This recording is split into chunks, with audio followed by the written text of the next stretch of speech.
Estão todos de parabéns pelos resultados no ENAD. Esse é um desafio muito grande que a gente precisa vencer, não tem outra alternativa, né? É difícil, mas nós temos que vencer e, graças a Deus, estamos todos vencendo. Sim. Mais uma observaçãozinha sobre esse assunto que o Danilo levantou. Fez um bom trabalho, não só ele, como todo o departamento de marketing, dentro das limitações que nós tivemos esse ano, mas foi um trabalho bem feito e satisfatório.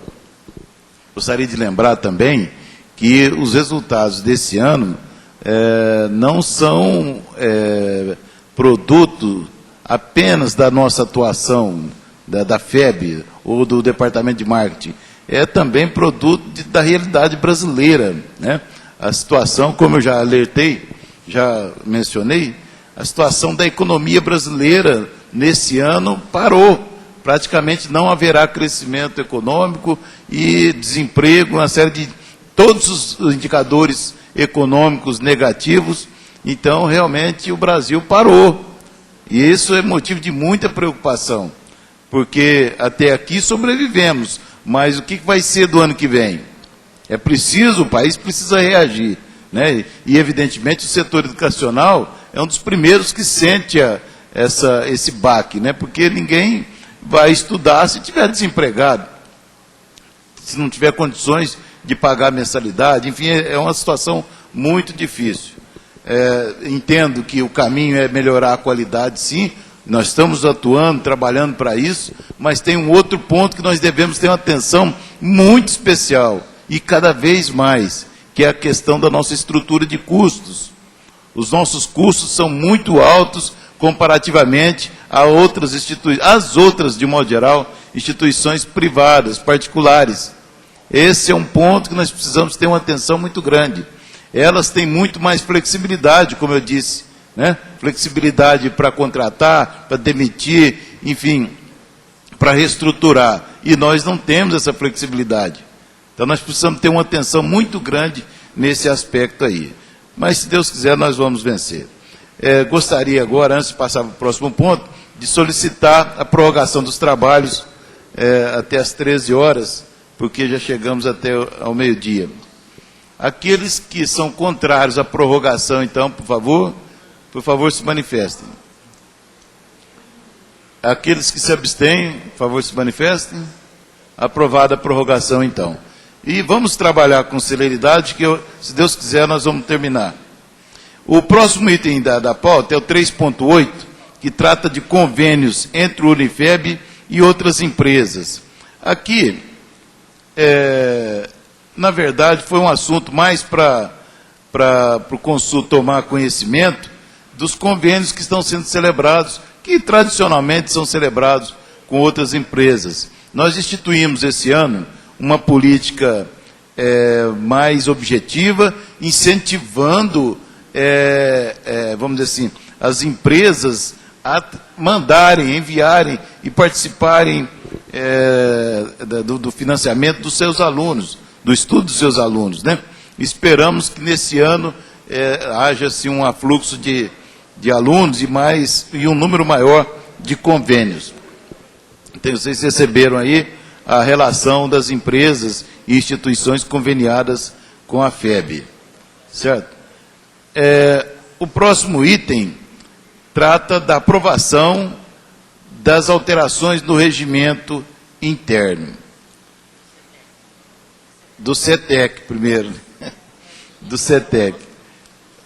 Pois é, mas aqui do CETEC eu acho que é rapidinho. Não deve ter. No CETEC, acho que é melhor, vamos por partes, passar o do regimento da FEB primeiro, que é esse que nos preocupa mais, né?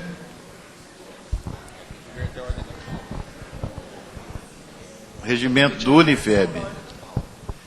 Tem que pedir a inversão da ordem da pauta. Eu sei, mas aqui acho que não está.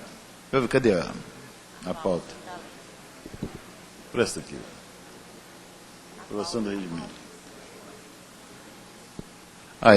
Então, eu queria pedir para o plenário a inversão da ordem da pauta aqui, para a gente apreciar primeiro as alterações do regimento geral do Centro Universitário do Unifeb, inverter com o CETEC, certo? Porque a nossa prioridade agora, no momento, e a nossa preocupação maior é com o regimento geral do Unifeb por causa das exigências do MEC, tá certo?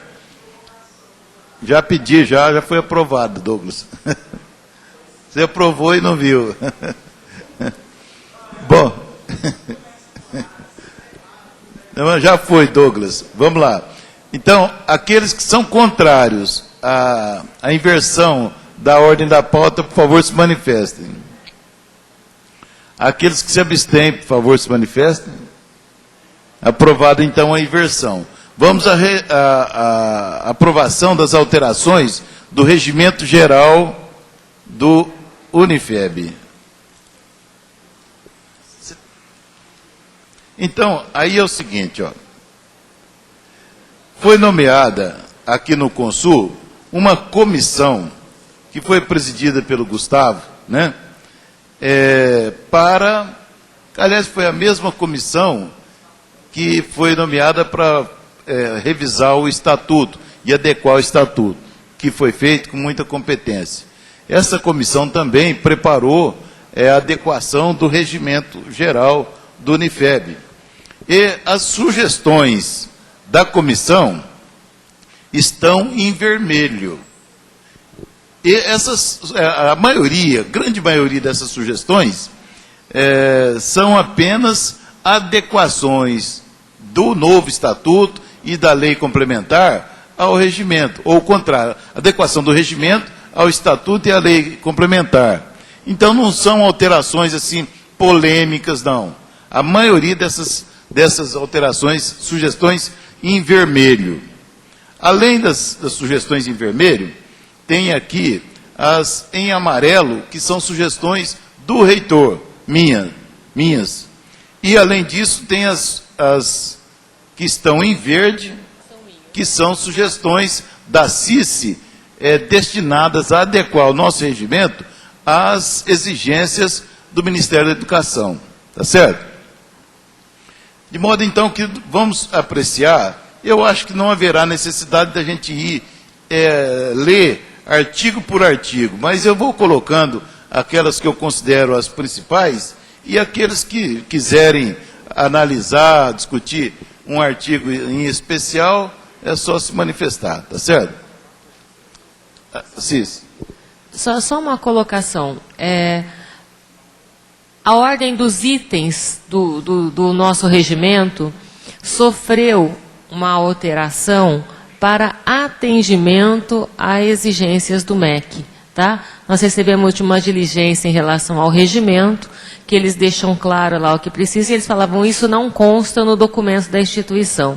Quando a gente analisou, nós percebemos que não parecia não constar pela forma como estava organizado.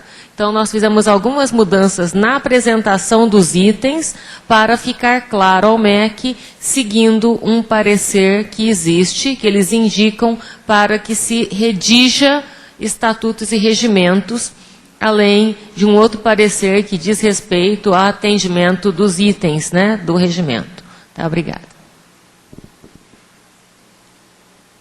Então, aqui no artigo 1º... o Danilo queria falar. Vou. Se o senhor for discutindo ponto por ponto, eu aguardo chegar no artigo. Vou. Então, assim que a gente estiver chegando lá, você pode... Pois não. Falar.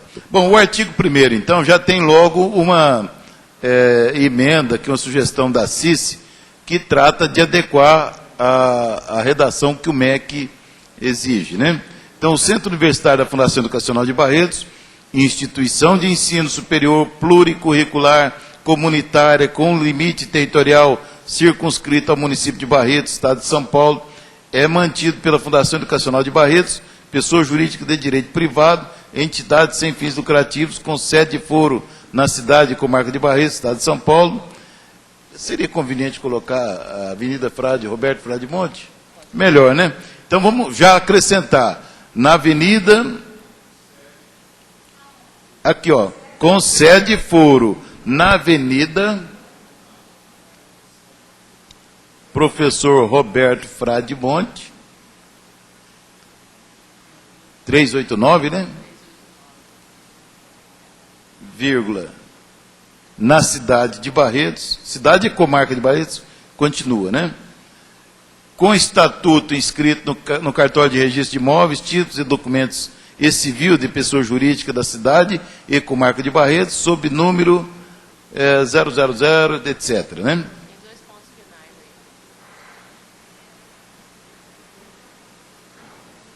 Certo? Então,